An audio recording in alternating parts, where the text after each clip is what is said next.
I'm Brian, and I'm here to talk about my trouble shot, which is the bump and run. Bump and run's kind of, it's a difficult shot for good players, but it's also a difficult shot if you are a real handsy field player. The reason I think so is because I do use a lot of wrist hinge when I first go back to chip. So I'm going at this flag stick over here. My normal shot, I probably take like a sand wedge, have a little bit of forward press and do some wrench hinge. Maybe take it about halfway there and let it run out. A much easier way for your average golfer, especially your high handicap golfers, would be to take less loft, like a 7 or 8 iron. And what we're doing is we're going to pop the ball with a putting stroke onto the green and let it run out the majority of the distance.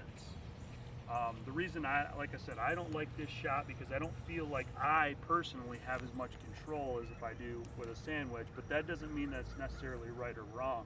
I think in the long run, you're going to be more consistent with a bump and run, like I said, with less loft, because what it'll do is most of your players will get to this part of the green, they're going to grab their 60 degree or their sand wedge.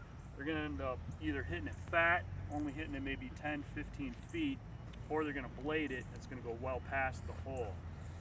So when I'm looking at this shot, practicing this shot, the way I would teach how to use it would be 3 main keys. First, I want to choke up on my 7 or 8 iron. I got an 8 iron here. I'm going to choke up and I'm going to keep the butt of the club higher. And the main reason I'm doing this is, like I said, it's going to be more of a putting stroke using my shoulders. I want to leave the heel of the club off the ground so it doesn't dig in and hold. Second, I'm going to have a narrow stance. I'm going to have mainly this narrow stance to just mainly use my shoulders to do most of the work. If I get a wider stance, there's a better chance of me digging into the ground, and then I also have to make some more of a turn. The last part of this was I don't want to use any wrist hinge. And what I'm doing is I'm literally trying to, like I said, just pop the ball onto the green using nothing but shoulders. In my normal chip shots, I'm hinging early and I'm getting that feel. But with this, I just really want to pop straight down on the ball and only get it on maybe just a couple feet to let it run out. Some of the drills that I would definitely recommend would be to get either a frisbee or some type of dinner plate sized object. We're going to set it on the green.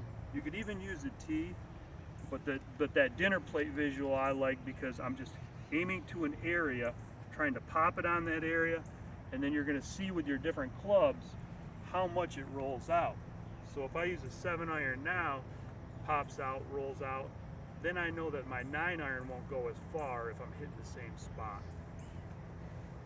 So just to recap, I'm going to choke up on my club, the handle high, take a narrow stance after I picked out my spot, and I don't want any wrench hinge.